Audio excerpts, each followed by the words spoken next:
परम पूज्य गुरुदेव, परम वंदनीय माता जी सूक्ष्म रूप से विद्यमान हैं। नमन करता हूँ, मानव मात्र को प्रणाम करता हूँ।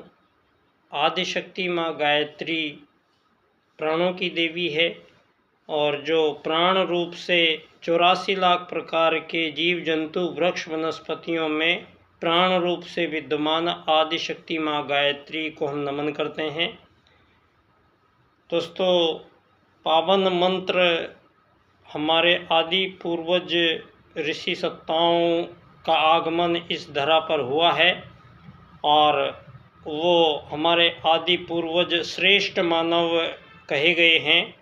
आर्य मानव उनको कहा गया है और आर्यों के द्वारा मंत्र विज्ञान, अध्यात्म विज्ञान के का जो अनुसंधान उन लोगों ने किए हैं और प्रथम आगमन काल में ही हमारे आर्यों द्वारा धरती पर यज्ञ विज्ञान, एक अति सूक्ष्म महाविज्ञान का आविष्कार उन लोगों ने किया था और उस यज्ञ विज्ञान के माध्यम से संपूर्ण चराचर जगत में अपनी उपस्थिति को सुनिश्चित करते थे और विभिन्न ग्रह, उपग्रह, नक्षत्र, अन्यत्र जितने भी देव तत्व हैं उनकी अनुकंपा पाने के प्रयास पुरुषार्थ उन लोगों ने यहाँ संपन्न किए हैं और हमारे ही आदि पूर्वज मानव जो धरती पर आए हैं उनके विषय में आज जो हम मानव जाति धरती पर निवास कर रही है, आज सारी मानव जाति को इन विगत 2500 वर्षों में यहाँ जो पिछले 2500 वर्ष बीते हैं धरती पर मानवों के बीच, यहाँ मानवीय चिंतन की त्रुटियों का परिणाम रहा है, जिस कारण कुछ ऐसी गलतियाँ यहाँ पर मानवों के द्वारा प्रारंभ की गई है जिन गलतियों को बाद में जन्म दर जन्म प्रत्येक मानवों ने दोहराया गया है और उन गलतियों को करते करते यहाँ पर 2500 वर्ष हो गए हैं और गलतियों का परिणाम हमेशा ही शून्य निकलता है और यही हाल आज मानव जाति के समक्ष हुआ है। दोस्तों, आज हम 2024वां ये वर्ष चल रहा है और ये वर्ष यहाँ हिंदू सनातन धर्म में बड़ा ही विशेष महत्व का ये समय बताया गया है। जितने भी विश्व में भविष्यकर्ता हुए हैं, भविष्यवाणी वक्ता हुए हैं और जितने भी महान दार्शनिक वैज्ञानिक हुए हैं और इन सब ने जो आज सारे विश्व की सामूहिक रूप से निष्कर्ष अगर देखा जाए तो सारे संसार भर में ये कुछ निष्कर्ष निकल कर आए हैं कि धरती पर जो मानव आगमन के समय में यहाँ त्रुटिपूर्ण जो बातें फैलाई गई हैं पश्चिम के द्वारा और इनको डार्विनवाद और चार्ल्सवाद के विकासवाद के सिद्धांत के अनुसार सारी मानव जाति को मानव के स्वयं के परिचय के संबंध में एक भयंकर भ्रांतिपूर्ण दुर्व्यवस्था का इन लोगों ने निर्धारण किए हैं और उन दुर्व्यवस्थाओं का ही परिणाम है कि धरती पर मानवों के बीच बड़े लंबे समय से दोस्तों युद्ध चल रहे हैं। यहाँ धरती पर युद्ध मानवों के बीच चल रहे हैं और इतने विराट और विकराल युद्ध यहाँ लड़े जा रहे हैं धरती पर। दोस्तों, कई बार मन मानने के लिए तैयार नहीं होता था। तो कहते हैं कि अगर आपको सब कुछ जानने के लिए मानव को दोस्तों उसको अभ्यास में लानी पड़ती है बातें और तजुर्बेकार होना पड़ता है। तो जीवन में जो तजुर्बा मिलता है, ये तजुर्बा कोई ख़रीदा नहीं जा सकता, इसको कोई दे नहीं सकता, इसको कोई आपको डोनेट नहीं कर सकता। तो ये तजुर्बा हमारी आयु बेचने के बाद मिलता है, उम्र बेचने के बाद मिलता है।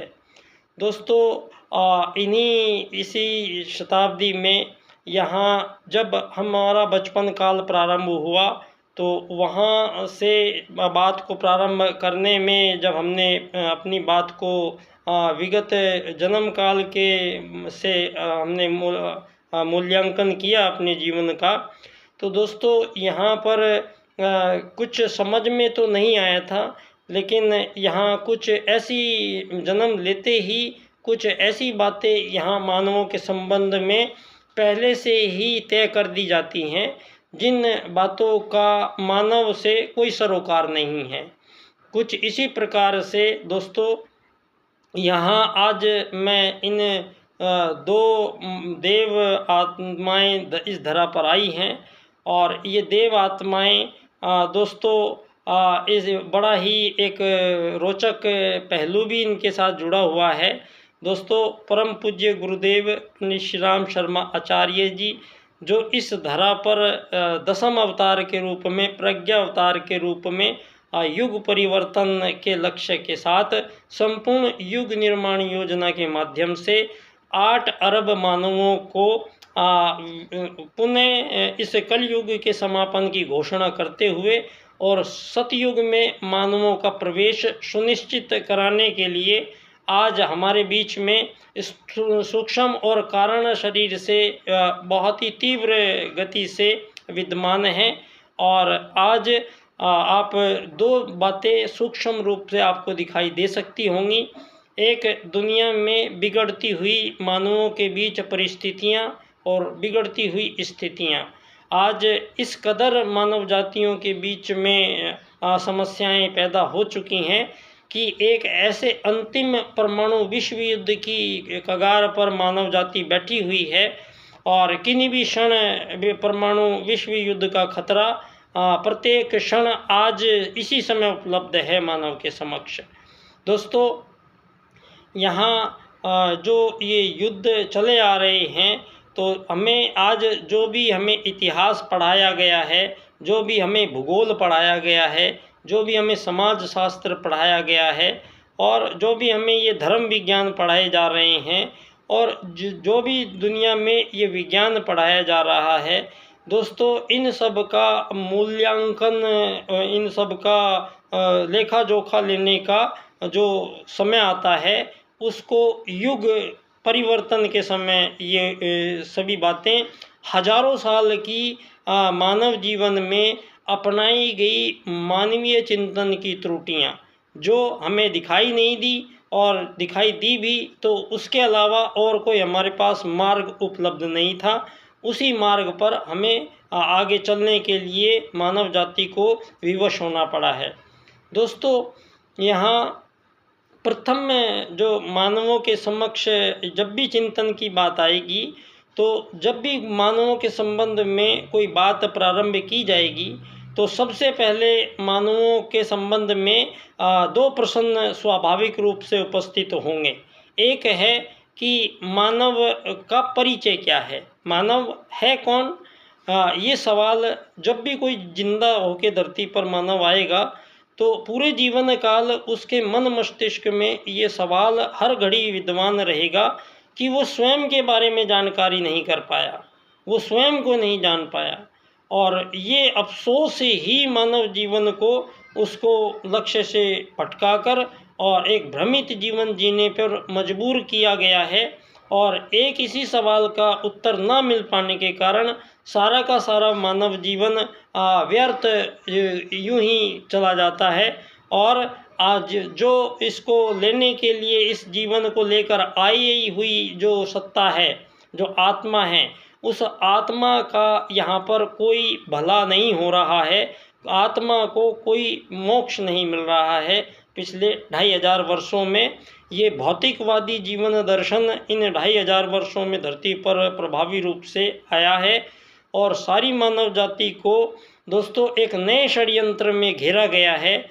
और कुछ मानवों के द्वारा कुछ ऐसे षड्यंत्र कपटपूर्ण जो यहाँ पर बातें विराजमान हुई हैं, ये बातें कभी संभव नहीं हो सकती हैं, जो बातें आज हम मानवों को धरती पर यहाँ रहकर और उन्हीं सब बातों में अपने पूरे जीवन को खपाने के लिए मजबूर होना पड़ता है।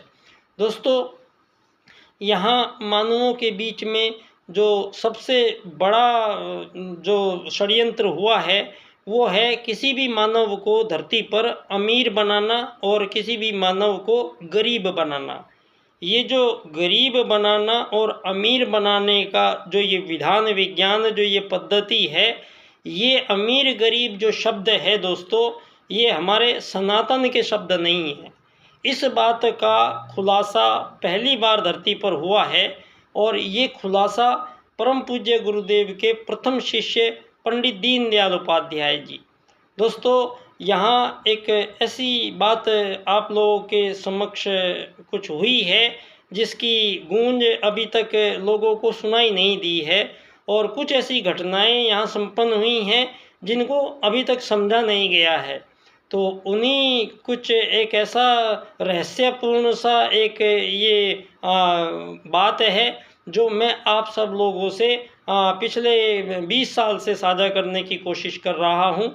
और ये बात है दोस्तों, जब महाकाल सत्ता इस धरती पर स्वयं युग बदलने आए हैं, जो युग बदलने के लिए यहाँ तत्पर हैं और जो पुनः सतयुग में ला रहे हैं मानव को।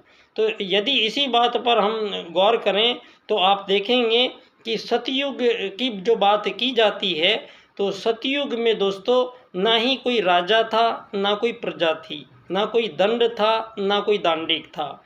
कहने का मतलब यहाँ धरती पर जो पहले मानव आए हैं, उन मानवों के बीच में किसी भी प्रकार का कोई भी विभेद विभाजन नहीं था।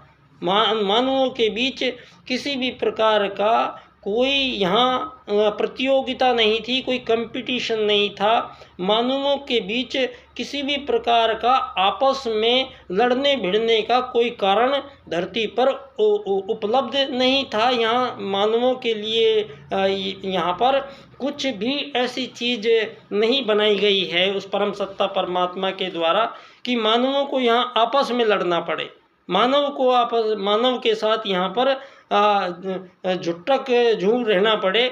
ऐसी कोई व्यवस्था यहाँ परमात्मा सत्ता ने नहीं की है।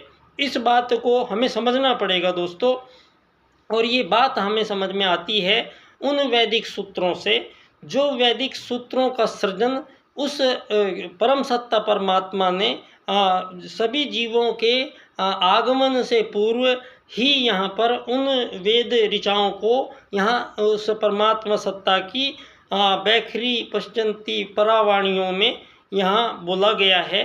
और यहाँ धरती पर दोस्तों पिछले 2500 वर्षों में मानवों को डार्विन और चार्ल्सवाद के अनुसार सारी दुनिया में ये बताने की और समझाने की कोशिश की गई है कि मानवों का आगमन मछली बंदर से होते हुए इंसान में कन्वर्शन हुआ है, और इसी को विकासवाद का सिद्धांत बताकर सारी दुनिया के मानवों को यही बताया गया है।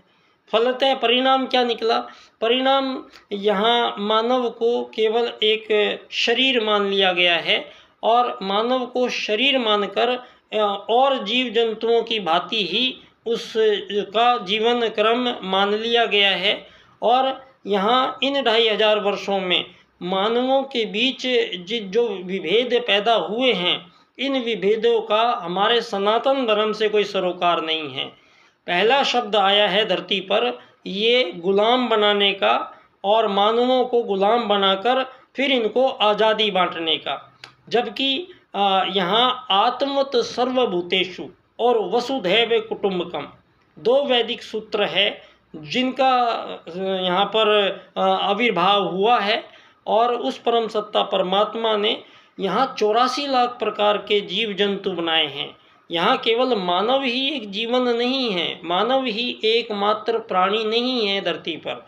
यहाँ प्राणी मानवों के समक्ष, मानवों के जैसे ही सारे कार्य करने वाले, मानव जो कार्य करता है वो सभी कार्य करने वाले ये छोटे बड़े जितने भी जीव दिखाई देते हैं, चींटी, चिड़िया, तोते, हाथी, कौवा, बंदर, मोर, शेर, मधुमक्खी, बकरी, ये जितने भी जीव दिखाई देते हैं, ये सारे जीव वैसे ही कार्य करते हैं जैसे कोई एक मानव करता है। दोस्तों, यहाँ आत्मत सर्वभूतेषु का जो वैदिक सूत्र हमारी ऋषि सत्ताओं ने सारे संसार में जो प्रथम मानव आए हैं उनके अनुसंधान के उपरांत जो मानव आए हैं, यहाँ अब ये बात साबित हो गई है कि 2500 वर्षों में यहाँ जो मानवों को बताया गया है वो सारा का सारा निराधार है, झूठ है और मक्कारी भरा और अवैज्ञानिक बातें सब की गई है। क्योंकि आज दोस्तों ज्यों ही आपका विज्ञान तरक्की कर की है तो सारे विज्ञान के सामने, सारे संसार के सामने आज ये बात साबित हुई है कि ये वो भारत है जहाँ आज से 7000 वर्ष पूर्व यहाँ भगवान श्री राम का आगमन इस भारत भूमि में हुआ था। और जो भगवान श्री राम द्वारा बनाया गया श्री राम सेतु पुल, जो आज भी पानी के नीचे नासा के सैटेलाइट को पूरा का पूरा चित्र प्राप्त हुआ है, और नासा ने फिर उसके प्रयोग परीक्षण करने के बाद ये घोषणा की है कि ये मानव निर्मित पुल है और 7000 वर्ष पूर्व का पुल है। पहली बात ये साबित हुई है उस सनातन भारत में, जिस सनातन भारत में इस आज़ादी गुलामी के 2500 सालों में षड्यंत्र रचे गए हैं और आज़ादियों के नाम पर यहाँ सारी दुनिया को एक ऐसे गहरे खाई में डाला गया है जहाँ से निकलना बिल्कुल संभव नहीं है। दोस्तों, यहाँ कुछ ऐसी शब्दावलियाँ मानव ने इस्तेमाल की है जो मानवों के लिए प्रयोग नहीं की जा सकती है। आत्मत सर्वभूतेषु के सूत्र के अनुसार किसी भी मानव में, धरती पर जो भी मानव है, किसी भी मानव में कोई भी विभेद स्वीकार नहीं किया जा सकता है। चाहे वो विभेद आपने अमीर गरीब के रूप में बनाया है, चाहे वो आपने मालिक नौकर के रूप में बनाया है, तो परमात्मा सत्ता की नज़र में ये जो बनने बनाने का आप लोगों ने यहाँ ये छेड़ा है विधान, इस बात का भी खुलासा पहली बार भारत में हुआ है। और ये खुलासा भी उसी महान सत्ता के द्वारा संभव हुआ है जो हनुमान जी की तरह परम पूज्य गुरुदेव के साथ ही 5-6 साल छोटे थे और मथुरा के ही चंद्रभान नंगला गांव के पंडित दीनदयाल उपाध्याय जी। दोस्तों, पंडित दीनदयाल उपाध्याय जी परम पूज्य गुरुदेव के प्रथम शिष्य हैं और अपना पूरा जीवन अखंड ब्रह्मचर्य से निभाते हुए देश सेवा को, देश की राज्य की नीति के निर्धारण का जो महत्वपूर्ण कार्य परम पूज्य गुरुदेव जो स्वयं महाकाल युग परिवर्तन करने आए हैं, तो राजनीति के परिवर्तन करे बिना युग परिवर्तन हो जाएगा ये भी नहीं माना जा सकता है। और गुरुजी इस बारे में कोई विचार नहीं करते, ये भी संभव नहीं हो सकता है। तो ये बात हुई है, परम पूज्य गुरुदेव ने राजनीति में गायत्री परिवार का भी हिस्सा नहीं लेता है, तो राजनीति के जो पुनरुद्धार का निर्धारण का जो कार्य था वो अपने ही प्रथम शिष्य पंडित दीनदयाल जी भी उपाध्याय थे, गुरुजी भी उपाध्याय थे। और समझ सकते होंगे आप लोग कि जहाँ मथुरा में परम पूज्य गुरुदेव वहाँ साधना काल में हैं और उन्हीं के पास चंद्रभान नंगला गांव के पंडित दीनदयाल उपाध्याय जी हैं। तो पंडित दीनदयाल उपाध्याय जी गुरुजी की नज़र से कैसे बच सकते थे, ये हो नहीं सकता था। तो यहाँ पर जो ये आज़ाद भारत में आज हम लोग जिस राजनीति में आज जी रहे हैं, जिस राजनीति के कारण दोस्तों, इस राजनीति का बहुत ही बड़ा षड्यंत्र कपटपूर्ण तरीके से दुनिया में इसको लाया गया है और आत्मत सर्वभूतेषु के सूत्र का खंडन करके और मानवों के बीच यहाँ पूर्व पश्चिम उत्तर दक्षिण और यहाँ गोरे काले और यहाँ हिंदू मुस्लिम सिख ईसाई और यहाँ उसके बाद SC ST जनरल OBC और उसके बाद यहाँ विदेश और उसके बाद यहाँ ये सारा मानवों के बीच पैदा किया गया कृत्रिम रूप से ऐसा जीवन दर्शन, ऐसी जीवन पद्धति जो धन आधारित जीवन पद्धति है। ये धन आधारित जीवन पद्धति इस बात को प्रथम बार कोई धरती पर इसका खंडन करता है और वो है पंडित दीनदयाल उपाध्याय जी। जिन्होंने अर्थायाम का राजनीतिक दर्शन विश्व के सम्मुख पहली बार प्रस्तुत किया है और धन संबंधी विचारधारा के बारे में यहाँ आज तक कोई विचार प्रस्तुत नहीं किया गया है। ये जितना भी साम्राज्यवाद के बाद में मार्क्सवाद आया है, लेनिनवाद आया है, आर्थिक वैश्वीकरणवाद आया है, समाजवाद आया है, इस्लामवाद आया है, ईसाईवाद आया है, आतंकवाद आया है, भोगवाद आया है, आर्थिक वैश्वीकरणवाद आया है, जितने भी ये वाद आए हैं ये वाद मानवों के द्वारा केवल अपने राज्य के लिए और जनता के लिए जो इन दोनों के बीच में धन की उगाही है, ये धन के ऊपर लड़ाई भिड़ाई होने के ये वाद बदलते रहे हैं। बाकी यहाँ पर ये जो धन आधारित जीवन पद्धति का निर्माण करके और मानवों को यहाँ धन से चीज़ें प्राप्त होने का सिलसिला यहाँ हमारे प्राचीन भारत का नहीं है, इस बात को पंडित दीनदयाल उपाध्याय जी पहली बार धरती पर बोलते हैं और खंडन करते हुए कहते हैं कि मानवों के बीच किसी भी प्रकार का कोई वस्तु विनिमय अगर होता है, कोई सामानों का कोई अदला बदली होती है या कोई मानव किसी की सेवा सहायता करता है, तो इनके बदले में कुछ लेने देने का कोई कार्यक्रम नहीं है। आप ये चीज़ ले दे रहे हो, चीज़ बदल रहे हो या कोई किसी की सेवा सहायता कर रहा है तो बदले में उसको कुछ लेने देने का कोई प्रावधान उस ईश्वरीय नियमों ने नहीं किया है। आत्मत सर्वभूतेषु और वसुधैव कुटुम्बकम के जो सूत्र हैं, इन सूत्रों के अनुसार परम तत्सत्ता परमात्मा ने 84 लाख प्रकार के सभी जीवों को धरती पर भेजा है और सभी जीव इन्हीं दो सूत्रों का स्वतः अनुपालन करते हैं। किसी भी जीव को उनको समझाने की, बताने की, ट्यूशन देने की जरूरत नहीं पड़ती है। और मक्खियाँ हैं वो भी सारी झुंड में रहती हैं, शेर है वो भी झुंड में रहते हैं, हाथी है वो भी झुंड में रहते हैं, चींटियाँ हैं वो भी झुंड में रहती हैं, मधुमक्खियाँ हैं वो भी झुंड में रहती हैं। तो ये जो झुंड में रहने की प्रवृत्ति एक ही प्रजाति के जीवों में जो परमात्मा ने दी है, ये आत्मत सर्वभूतेषु की सिद्धि है।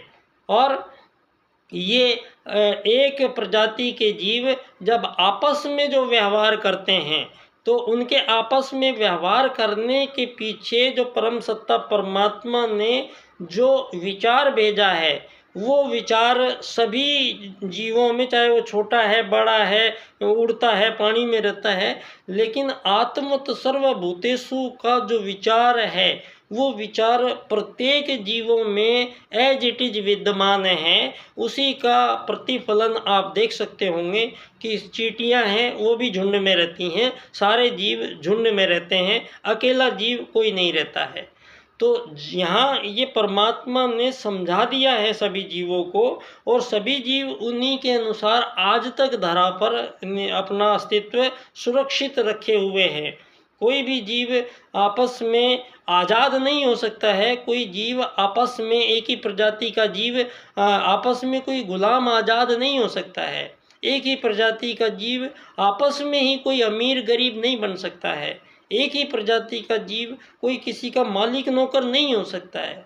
एक ही प्रजाति के जीवों में यहाँ किसी भी प्रकार का विभेद और विभाजन आत्मत सर्वभूतेषु के सूत्र को स्वीकार नहीं है और इसी सूत्र का खंडन हुआ है और मानव को एक शरीर माना गया है और मानवों को शरीर मानकर शरीरों में फिर गोरे काले हिंदू मुस्लिम सिख ईसाइयों में बांटा गया है और सबसे ज़्यादा बंटवारा किया गया है एक महिला और एक पुरुष के बीच में बंटवारा किया गया है। तो ये जो बंटवारे हुए हैं धरती पर, ये अमीरों के बंटवारे, ये गरीबों के बंटवारे, ये हिंदू मुस्लिम सिख ईसाइयों के बंटवारे, ये G5 G10 G10 के बंटवारे, ये पूर्व पश्चिम के बंटवारे, ये जो बंटवारे हुए हैं और ये धरतियों पे कृत्रिम सीमा रेखाएं बनाई गई हैं। धरती पर ज़बरदस्ती कृत्रिम सीमा रेखाएं, नई नई सीमा रेखाएं बनाई गई हैं और उन सीमा रेखाओं को, मानवों के जत्थों को, समूह को उनके अंदर भर दिया गया है और बाहर बोर्ड लगा दिया है आज़ाद देश। ये आज़ाद देश करके यहाँ पर सबसे बड़ा षड्यंत्र हुआ है धरती पर। और मेरा ये ध्यान सभी से पुनः करबद्ध निवेदन है कि आप लोगों को ये जब आप कहते हैं कि भारत 1947 में आज़ाद हुआ है और हमसे जश्न मनवाए जाते हैं, तो यहाँ पर हमें ये बात माननी पड़ती है कि लोग पूछते हैं कि तो इससे पहले भारत क्या था? इससे पहले भारत गुलाम था। तो आज़ादी कब मिली? 1947 में मिली। तो यहाँ पर ये सारी दुनिया को ये बता दिया गया है कि भारत गुलाम देश था और उसके बाद 1947 में आज़ादी मिली। यही परिचय दुनिया को देना चाहते हैं मानव। लेकिन अब आपका जो भगवान श्री राम का 7000 वर्ष पूर्व का आगमन आपका विज्ञान सिद्ध करता है नासा के द्वारा, तो सवाल खड़ा हो गया है कि आपका ये आज़ाद गुलाम क्या भगवान श्री राम गुलाम भारत में पैदा हुए थे? यहाँ सवाल खड़ा हो गया है कि भगवान श्री कृष्ण क्या गुलाम भारत में पैदा हुए थे? ये गुलाम शब्द हमारे सनातन का है ही नहीं है। तो सनातन में जो चीज़ नहीं है वो विकृतियाँ जो असुरों के द्वारा ये निर्मित की गई हैं, इन सब का निवर्ती काल है ये। यहाँ पर धरती पर पुणे सतयुग में जाने के लिए यहाँ सबसे बड़ा जो घोटाले हुए हैं, उन सब से बड़े घोटालों को ठीक करने का ये सबसे पहले कार्य होगा। और वो कार्य हुआ है पंडित दीनदयाल उपाध्याय जी के माध्यम से, जिन्होंने विश्व राजनीति के सम्मुख 4 सूत्र प्रस्तुत किए हैं। अभी तक कोई भी राजनेता इन सूत्रों पर चर्चा करने के लिए तैयार नहीं हो रहा है। पिछले 20 साल से मैं इन लोगों से निवेदन कर चुका हूं। पंडित दीनदयाल उपाध्याय जी की जन्मस्थली धानक्या स्टेशन, जयपुर, राजस्थान। यहाँ पर पंडित दीनदयाल उपाध्याय जी के 4 राजनीतिक सूत्र उन्होंने विश्व राजनीति को दिए हैं। अगर हम इन 4 राजनीतिक सूत्रों की व्याख्या इस विशेष क्रम से हम करते हैं तो हमें इस सारे विश्व को बचाने का मार्ग मिलता है। ये सारे विश्व में जो परमाणु युद्ध तैनात हो चुके हैं, इन सारे युद्धों का समापन करने का हमें सूत्र प्राप्त होता है।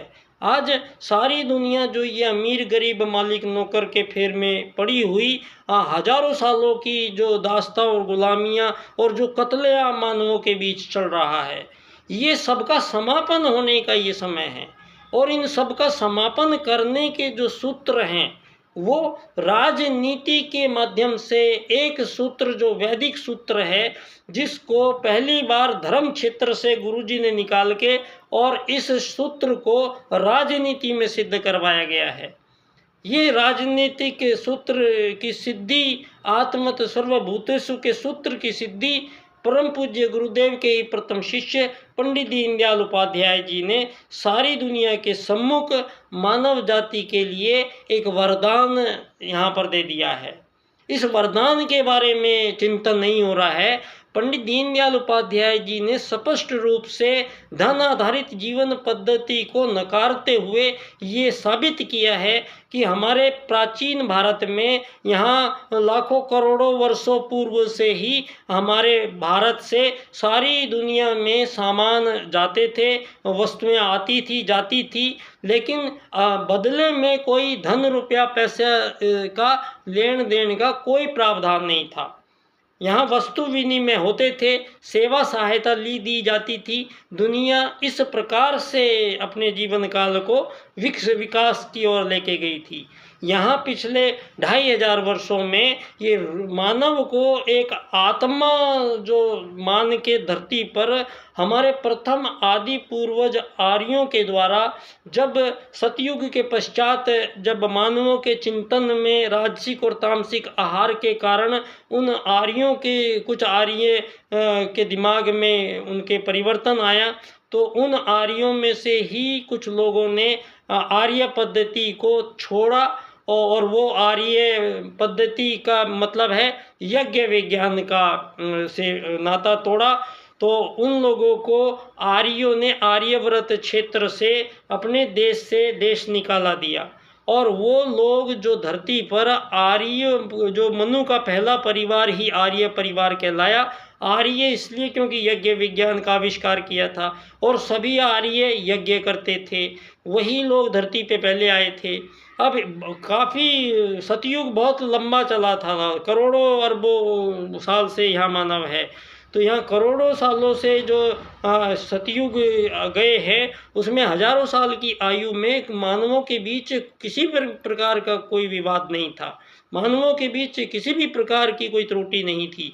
तो ये यहाँ पर स्थापित मान्यता होती है कि जो मानव आए हैं, तो मानवों के बीच किसी भी प्रकार का, यदि धरती पर ये जो युद्ध, शोषण, वध, हत्याएं ये जो चल रही है धरती पर, इसका मतलब ये सब मानवों के बीच नहीं था। ये सब मानवों के बीच जो व्यवस्थाएं आई हैं, ये मानवीय चिंतन की विकृतियों का परिणाम है। और इन विकृतियों को स्पष्ट रूप से पंडित दीनदयाल उपाध्याय जी अर्थायाम के माध्यम से स्पष्ट करते हुए कहते हैं कि मानवों के बीच कोई भी वस्तु विनिमय या सेवा सहायता के बदले ये कोई रुपया, पैसा, डॉलर का लेन देन धरती पर कोई विधान भारतीय सनातन धर्म में नहीं है। तो ये जो पैदा किया गया है, ये अमीर गरीबी का जो ये सारी दुनिया में, ये केवल 2500 वर्षों में पैदा किया गया है। और इन 2500 वर्षों में मानव को एक शरीर मानकर जो प्रथम मानवों ने, आर्यों ने जो प्रथम राजनीति विश्व को दी थी सतयुग के बाद में, वो धरती के पहले राजा मनु ने मनुवाद पहली राजनीति दी थी। और मनुवाद पूर्णतया वेद जीवन को ही मानव जीवन का लक्ष्य निर्धारण करते हुए वही मानव के धर्म, अर्थ, काम, मोक्ष प्राप्ति भी लक्ष्य है, आत्मा का, शरीर का नहीं है। जो मोक्ष प्राप्ति लक्ष्य लेके मानव आया है, ये उसको विषय आत्मा का है। तो स्पष्ट है कि मानव को आत्मत सर्वभूतेषु के अनुसार यहाँ पर केवल एक आत्मा मान के राजनीति का निर्धारण मनु ने किया है। और जो बाद में ये विकृतियाँ आई हैं, इन पर भी हम बाद में विस्तार से चर्चा करेंगे। लेकिन यहाँ मोटे तौर पे समझ लीजिए कि यहाँ धरती पर कोई अन्यत्र कोई मानव कहीं जन्मे नहीं है। वो प्रथम मानव धरती पर भारत में आए हैं, वो पहले मानव आर्य आए हैं। आर्यों में से बाद में आर्य पद्धति को फॉलो नहीं किया, उन लोगों को देश निकाला दिया गया है। और वो लोग संसार भर में, आज सारे संसार में वो लोग जाकर बसे हैं, जिनमें से पाताल लोक में राजा बलि का शासन था। बिलीविया आज भी वहाँ मौजूद है। आंध्रालय कहते थे जिसको, आज ऑस्ट्रेलिया मौजूद है। और सप्तद्वीपों में हर जगह। और आज दुनिया भर के जो देश पिछले 2500 वर्षों में आए हैं, जो आज उन देशों के अंदर पुरातत्ववेत्ताओं की जो शोधें खोजें हो रही हैं, वहाँ सारी दुनिया में से जो हमें ज़मीन के अंदर से जो चीज़ें निकल के आ रही हैं, वो मानवों के 20,000 वर्ष पूर्व, लाख वर्ष पूर्व, 8 करोड़ वर्ष पूर्व मानवों के द्वारा प्रयोग किया गया हथौड़ा आज पश्चिम के पास रखा हुआ है और अब उसकी गुत्थी कोई सुलझा नहीं पाया है। तो यहाँ मानवों को रोटी, कपड़ा, मकान, ये जो लक्ष्य देकर मानवों को रोटी, कपड़े, मकान की जो चिंताएं पैदा कर कर LIC की गई हैं, मानवों के जीवन को एक शरीर मानकर राजनीति का जो निर्धारण किया गया है, उसी को लोकतंत्रवाद कहा गया है। क्योंकि लोक, आप जिसको कह रहे हैं, लोक कोई एक नहीं है। पहले आप जो लोग आ रहे हैं, आपने तंत्र तो कह दिया लोकतंत्र है, लेकिन जो लोग आ रहे हैं, वो वोट डालने जो आ रहे हैं, वो एक अमीर आ रहे हैं, 100 गरीब आ रहे हैं, 10 मालिक आ रहे हैं, 1000 नौकर आ रहे हैं, कुछ देनदार आ रहे हैं, कुछ लेनदार आ रहे हैं, कुछ ताकतवर आ रहे हैं, कुछ कमज़ोर आ रहे हैं। इन मानवों के बीच में कोई SC आ रहा है, कोई ST आ रहा है, कोई हिंदू आ रहा है, कोई मुस्लिम आ रहा है। तो ये सारे जो आने का जो सिलसिला मानवों के बीच पैदा किया गया है, ये है पूंजीवाद की देन। ये पूंजीवाद नाम से जो आज सारी दुनिया संचालित की जा रही है, अब ये भविष्य में ईश्वर सत्ता को कोई भी ऐसे विभाजन मंजूर नहीं है। और ये धन आधारित जीवन पद्धति के कारण जो ये आज़ाद देश बना बना के जो सारी धरती पर ये अवैध अतिक्रमण हुए हैं और मानव के बीच जितनी आज़ादियाँ बढ़ती चली जा रही हैं, उतने ही पड़ोस में दुश्मन पैदा होते चले जा रहे हैं। तो एक ऐसी अंतहीन लड़ाई में मानव जाति को झोंका गया है, जिसका अंतिम व्यक्ति के समापन तक कोई यहाँ इनके बीच में सुलटारा नहीं किया जा सकता है, क्योंकि यहाँ इन्होंने सूत्रों को तोड़ा मरोड़ा है। वसुधैव कुटुंबकम का सूत्र धरती पर मानवों के बीच में किसी भी प्रकार की सीमा रेखाओं का यहाँ समर्थन नहीं करता है। तो वसुधैव कुटुंबकम के सूत्र को भी आपने तोड़ा है और आत्मत सर्वभूतेषु के भी सूत्र को आपने तोड़ा है। तो इन सूत्रों को पुनः मिलाने के लिए जो यहाँ पर हुआ है पराक्रम, वो परम पूज्य गुरुदेव के ही छत्र छाया में हमारे ऐसे एक महान राजनीतिक व्यक्ति धरा पर आए, जो संभवतः मनु के बाद में एक ऐसा राजनीतिक दर्शन प्रस्तुत कर रहे हैं जो सारे संसार के 8.5 अरब मानवों को सारी समस्याओं से निजात दिलाएगा, जो धरती पर हमेशा के लिए सभी युद्धों का समापन करेगा। एक ऐसा राजनीतिक जो व्यवस्थाओं का निर्माण 4 सूत्रों से उन्होंने किया है।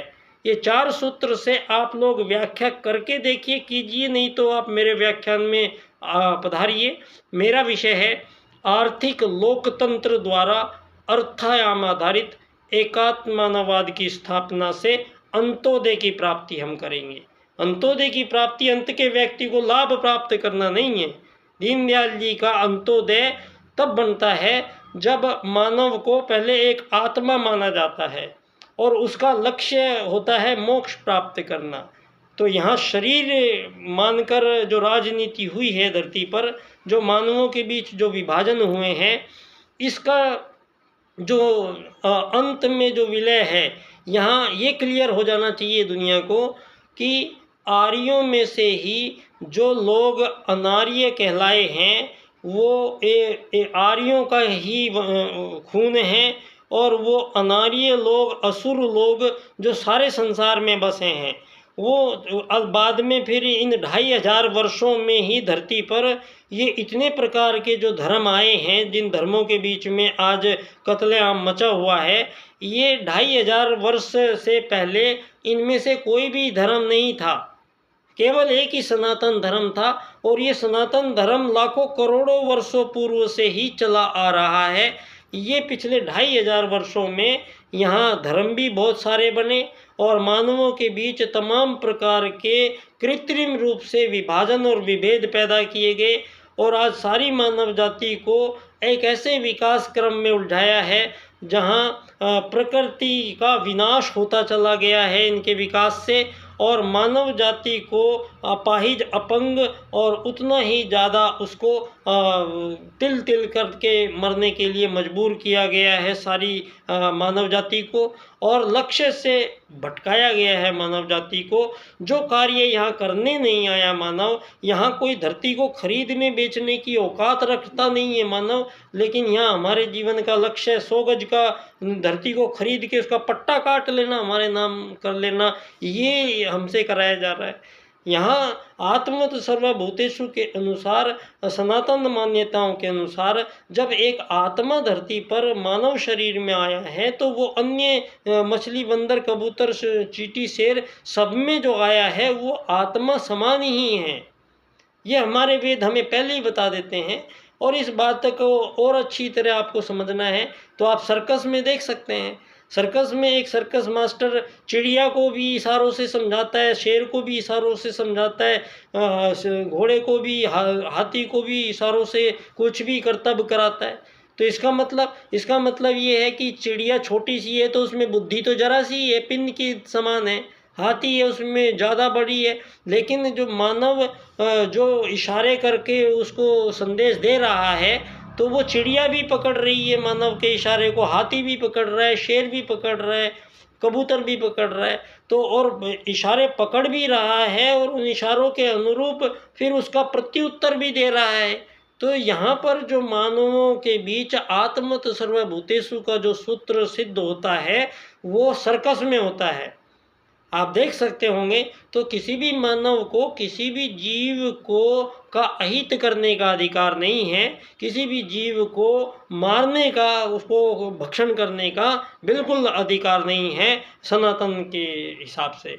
अब सतयुग में ये धरती पर सबसे बड़ी जो समस्याएं आई हैं, इन्हीं सबसे बड़ी समस्याओं के निराकरण के लिए जो सूत्र प्रयोग हो रहा है वो है पंडित दीनदयाल उपाध्याय जी के एकात्म मानववाद, और मेरा विषय बनता है समग्र व संपूर्ण वैश्वीकरणवाद, टोटल एंड कंप्लीट ग्लोबलाइजेशन। और पंडित दीनदयाल उपाध्याय जी के 4 सूत्र, इस क्रम से इनकी व्याख्या की करेंगे हम। आर्थिक लोकतंत्र होगा पहले दुनिया में, फिर अर्थायाम आधारित एकात्म मानववाद की राजनीति की स्थापना विश्व में हम करेंगे, तो हमें अंत्योदय की प्राप्ति होगी कि सारे अंत के व्यक्तियों को आगे की एक एकात्म मानववाद की रेखा होगी, उसी रेखा में अंत के सभी व्यक्तियों को खड़ा कर देना ही अंत्योदय होगा। अंत के व्यक्ति को लाभ पहुंचाना अंत्योदय नहीं है, अंत के व्यक्ति को हमेशा के लिए उसका पद स्थापन करके अग्रिम पंक्ति में सारी मानव जाति के 8 अरब लोगों को एक आत्मा मानते हुए एक ही सीमा रेखा में खड़े करते हुए यहाँ राजनीति का पुनर्निर्धारण किया गया है। और सारी धरती से समझ लीजिए, ये अमीरी गरीबी का खेल अब आगे भविष्य में मानव जाति ढोने के लिए तैयार नहीं है। और जो ये युद्ध लड़े जा रहे हैं, ये कुछ मुट्ठी भर लोग राजनीति के नाम पर ये सारी मानव जाति को झोंक रहे हैं, इनको अब रोकने का समय आ गया है दोस्तों। और ये सब कार्य हम सब मानव जाति को करना पड़ेगा। हमारे बीच में सूत्र मौजूद है, हमारे बीच में परम पूज्य गुरुदेव मौजूद है, हमारे बीच में पंडित दीनदयाल उपाध्याय जी मौजूद हैं। तो अब इन पर चर्चा करना अवश्यंभावी है। ये मैं अपील सारे अपने परम पूज्य गुरुदेव के ही अखिल विश्व गायत्री परिवार नाम रखा है गुरुजी ने, इसका अर्थ समझना जरूरी है। परम पूज्य गुरुदेव ने अखिल विश्व गायत्री परिवार का जो नाम रखा है, इसका मतलब होता है कि सारे संसार के संपूर्ण प्राणियों का परिवार, सारे संसार के संपूर्ण प्राणियों का जो परिवार बनाया है गुरुजी ने, उसी का नाम अखिल विश्व गायत्री परिवार रखा गया है। और इसी को आप वसुधैव कुटुंबकम कहेंगे। और ये आएगा आत्मत सर्वभूतेषु की सिद्धि राजनीति में जो हुई है, पहले मानव के परिचय को बदला जाएगा कि मानव के जितने भी मूल निवास प्रमाण पत्र हैं वो रद्द किए जाएंगे और सारी मानव जाति को एक आत्मा मानते हुए ट्रीट किया जाएगा। और जब एक आत्मा मानव को मान लिया जाएगा तो मानव यहाँ धरती पर केवल एक यात्री की हैसियत से रह जाता है। आया एक आत्मा है, रहेगा वो शरीर में, फिर शरीर से चला जाएगा, तो वो यात्री है, यात्रा करने आया है। तो एक यात्री को यहाँ धरती पर मालिक नौकर अमीर गरीब बनने का कतई अधिकार नहीं है। अगर कोई ऐसी व्यवस्थाएं यहाँ बनी हैं तो उनको यहाँ से हटाना ज़रूरी है, नहीं तो हम सही दिशा में नहीं बढ़ पाएंगे। तो परम पूज्य गुरुदेव का हम पर यूं ही अनुदान वरदान बरसता रहे और मन में अग्नि तीव्र होती रहे, युग परिवर्तन की ज्वाला भड़कती रहे। और ऐसे ही समय में कुछ महत्वपूर्ण जो ये कार्य हमें सौंपे गए हैं उन पर हम खरे उतरे। गुरुजी की हम पे बस कृपा दृष्टि बनी रहनी चाहिए। बहुत बहुत धन्यवाद। मैं परम पूज्य गुरुदेव के ही सूक्ष्म निर्देशन में दोस्तों पिछले 25 वर्ष से पंडित दीनदयाल उपाध्याय जी की जन्मस्थली पर मुझे गुरुजी ने भेजा और अब सब साफ हो गई है पिक्चर। इसीलिए मैंने कहा था तजुर्बा मिले बिना जब तक हम परिपक्व नहीं होते हैं। तो आज मैं ये घोषणा के साथ कहता हूँ कि सारे संसार के 8 अरब मानवों को एक नई राजनीति हमें प्राप्त हुई है, जो हमें पंडित दीनदयाल उपाध्याय जी से प्रदान हुई है। और ये राजनीति एक ऐसी राजनीति है जो सारे संसार के संपूर्ण समस्याओं का समाधान लेकर आई है। तो इस पर मैं आप सभी से, सभी हमारे गायत्री परिवार से भी, और दीनदयाल उपाध्याय जी का मूल परिवार, आप आरएसएस को कह सकते हो, संघ को कह सकते हो, और ये फिर जनसंघ की स्थापना अखंड दीपक को साक्षी बनाते हुए इन्होंने कर ही दी थी। और बम्बई अधिवेशन में 4 राजनीतिक सूत्र सारे विश्व के सम्मुख प्रस्तुत कर चुके थे। इन 4 राजनीतिक सूत्रों का अर्थ अभी तक समझ में आ नहीं रहा था आप लोगों के, तो इस पर गुरुजी की कृपा हुई मुझ पर, और मैंने आपके सम्मुख इन चारों सूत्रों की व्याख्या इस क्रम से मैं यहाँ कर रहा हूँ, और इस पर मैं कुछ लेखन भी कर रहा हूँ। शीघ्र ही मैं आप लोगों के सम्मुख इस विषय को विस्तार से प्रस्तुत कर पाऊँगा। गुरुजी से ये निवेदन है।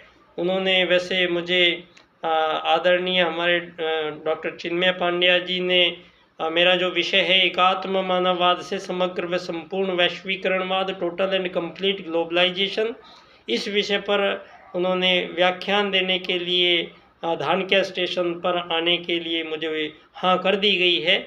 और डेट अभी उनकी तारीख मिलेगी, समय की व्यवस्था जब भी बनेगी, हमारे बीच बहुत जल्द परम पूज्य गुरुदेव के ही नुमाइंदे इस सूत्र का हल करेंगे जिन्होंने ये सूत्र दिया है। इसलिए ये आप सभी को बहुत बहुत शुभकामनाएं एक ऐसे संसार के लिए। और ये जो दीपों की दीपावली इस बार आई है, इसके जो दियों की प्रकाश की रोशनी एकात्म मानववाद के प्रकाश के रूप में, अर्थायाम के प्रकाश के रूप में सारी मानव जाति को प्राप्त होगी, ये मेरे मनोकामना है। बहुत बहुत धन्यवाद। बच्चा डॉक्टर, धानक्या स्टेशन, जयपुर, राजस्थान से।